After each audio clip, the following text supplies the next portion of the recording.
شاء الله لجمعهم على الهدى فلا تكونن من الجاهلين.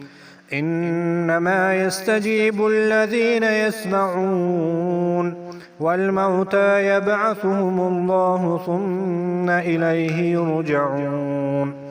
وقالوا لولا نزل عليه آية من ربه قل إن الله قادر على أن ينزل آية ولكن أكثرهم لا يعلمون.